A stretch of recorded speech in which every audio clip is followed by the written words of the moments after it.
Black box చూసేదానికి dark orange colour లో ఉన్న ఎందుకు బ్లాక్ బాక్స్ అని అంటారో మీకు తెలుసా? ఈ బ్లాక్ బాక్స్ ఆరెంజ్ కలర్ లో ఎందుకు తయారు చేస్తారు అంటే, ముఖ్యంగా ఈ ఆరెంజ్ కలర్ బాక్స్ ఎటువంటి ప్రదేశంలో అయినా చాలా సులభంగా కనిపిస్తుంది. అలానే దీన్ని బ్లాక్ బాక్స్ అని ఎందుకు అంటారు అంటే, ఈ బ్లాక్ బాక్స్ ని ఇంజనీరింగ్ మరియు సైన్స్ పరంగా బ్లాక్ బాక్స్ అనేది ఒక వ్యవస్థగా పరిగణిస్తూ దాని యొక్క అంతర్గత పనితీరు గురించి ఎటువంటి జ్ఞానం లేకుండా దాని ఇన్పుట్లు మరియు అవుట్పుట్లు పరంగా చూస్తారు కాబట్టి దీన్ని బ్లాక్ బాక్స్ అని అంటారు. ఈ బ్లాక్ బాక్స్ లో ముఖ్యంగా 2 డివైజెస్ ఉంటాయి. ఇందులో మొదటిది సివిఆర్ కాక్పిట్ వాయిస్ రికార్డర్, అంటే కాక్పిట్ లో ఉన్న పైలట్స్ ఏం మాట్లాడుకున్నారో ఆ డేటా మొత్తాన్ని రికార్డ్ చేస్తుంది.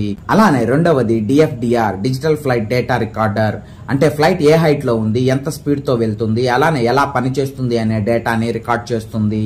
ఈ బ్లాక్ బాక్స్ ని ఫ్లైట్ కి ఎంత పెద్ద యాక్సిడెంట్ అయినా డ్యామేజ్ కాకుండా ఏరోప్లేన్ యొక్క టైల్ లో అమరుస్తారు. ఈ బ్లాక్ బాక్స్ 1000 డిగ్రీల వేడిని తట్టుకునేలా, సముద్రంలోను 20,000 అడుగుల లోతులో మునిగిన ఎటువంటి డ్యామేజ్ కాకుండా ఉండేలా, అలానే 20,000 అడుగుల లోతులో స్వతహాగా సిగ్నల్ ని జనరేట్ చేసి తన లొకేషన్ ని తెలిపేలా దీన్ని తయారు చేశారు. ఈ బ్లాక్ బాక్స్ అనేది 25 గంటల డేటాని స్టోర్ చేసుకోగలదు. ఈ బ్లాక్ బాక్స్ ఫ్లైట్ కి ఎందుకు యాక్సిడెంట్ జరిగింది అనే సమాచారాన్ని ఇన్వెస్టిగేషన్ చేయడంలో చాలా ముఖ్య పాత్ర వహిస్తుంది.